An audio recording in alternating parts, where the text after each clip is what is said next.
রবিবাসরীয় সন্ধ্যায় চন্দননগরে হঠাৎ চড়াম চড়াম ঢাকের আওয়াজ। রবিবাসরীয় সন্ধ্যায় চন্দননগর ফটকগোড়া পার্টি অফিস থেকে হুগলি লোকসভার বাম প্রার্থীর মিছিল শুরু হয়। মিছিল শুরুর আগেই ঢাকিদের থেকে ঢাক নিয়ে নিজেই বাজাতে শুরু করে দেন বাম প্রার্থী মনোদীপ ঘোষ। শ্রমিক, শিল্পী, খেটে খাওয়া মানুষদের সম্মান জানাতে তিনি ঢাকের কাঠি হাতে তুলে নেন বলে জানান। গতকাল বাঁশবেড়িয়াতে লকেট চট্টোপাধ্যায়ের গাড়ির উপর হামলার ঘটনার নিন্দা করে বলেন, এই ধরনের ঘটনা ঘটা উচিত নয়।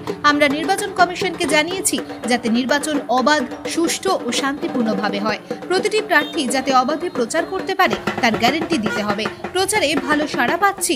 গ্রামাঞ্চল ও শহরাঞ্চলের সমস্যা আলাদা, তবে মূল সমস্যা বেকারত্ব। হুগলি থেকে অমল চক্রবর্তীর রিপোর্ট, টাইমস প্রতিদিন।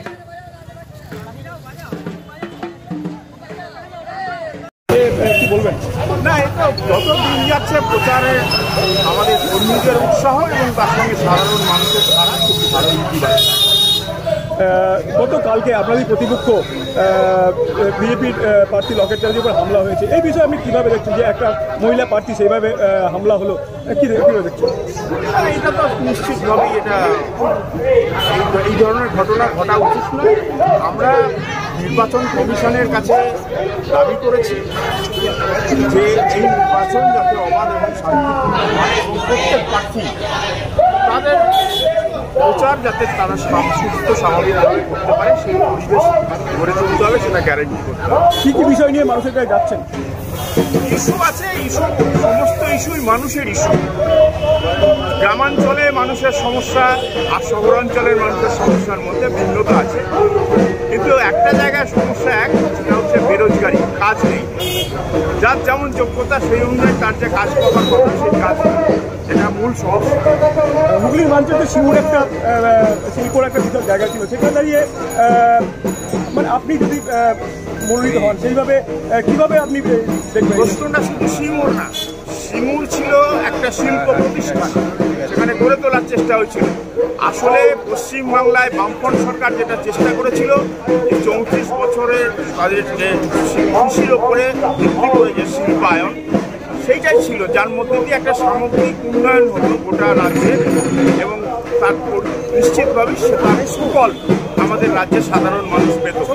11 সালের পর তারপরে আপনারা দেখেছেন শিল্পের ওই ঘটনা ঘটে যাওয়ার পর রাজ্যে নতুন করে কোনো শিল্প আসেনি। রাজ্যে একটা শিল্পশূন্য রাজ্য পরিণত হচ্ছে পশ্চিমবঙ্গ। স্বাভাবিকভাবে বেকার যুবকদের কাজের সমস্যা হচ্ছে, তাদের অন্য রাজ্যে চলে যেতে হচ্ছে। বাজালেন বিরোধী, আপনাদের বিরোধী একজন বাজাতেন, এখন জেলে, আপনি এখন ভোটের আগে ঢাক বাজালেন। এটা ওদের সঙ্গে, ওদের কেউ, ওরাও আমাদের মতো আমাদের পরিশ্রম করছে। আমরা যেমন রাস্তায় হাঁটছি, ওরাও এতটা রাস্তা ঢাক বাজাতে বাজাতে যাবে, তাদের সঙ্গে থাকবে। চরম চরম ঢাকের আওয়াজ এখন তো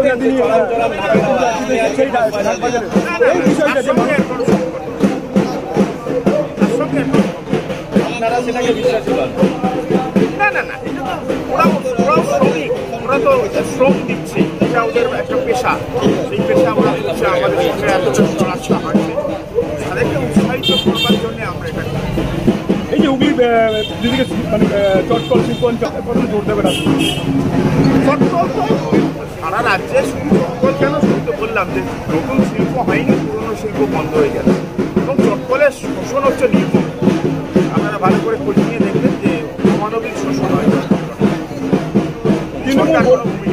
তৃণমূল বলছে যে আমরা উন্নয়নের এবং সমস্ত উন্নয়নই হয়ে গেছে, কিছুই বাকি নেই, এইভাবে তারা প্রচার করছে। এবং সে তো মানুষের অভিজ্ঞতার সঙ্গে তা মিলছে না। যে আমরা গ্রামে শহরে ঘুরছি, মানুষের মূল সমস্যা কি? বেরোজগারির সমস্যা।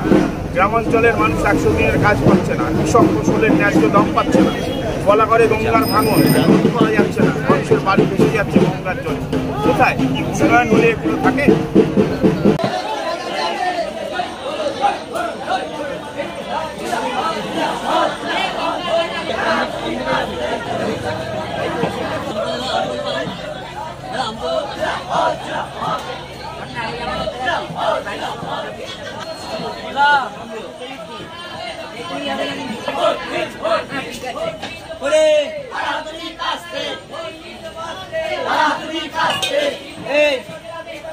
পাঠিয়ে ঠিক আছে।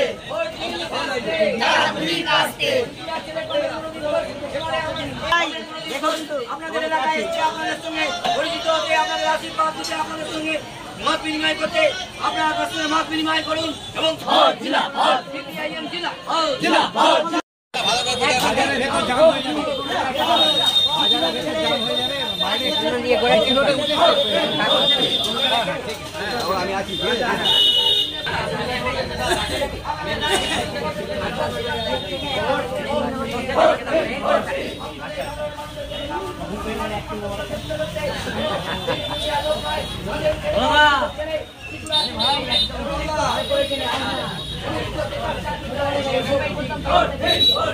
দাবি ত্যাগ এই চ্যানেল কোনো প্রচার করে না। হিংসাত্মক, ক্ষতিকারক বা অবৈধ কার্যকলাপ এই চ্যানেল দ্বারা প্রদত্ত সমস্ত বিষয়বস্তু শুধুমাত্র একটি শিক্ষামূলক উদ্দেশ্যের জন্য। ধন্যবাদ। শুভেচ্ছা টিম আমার বাংলা নিউজ।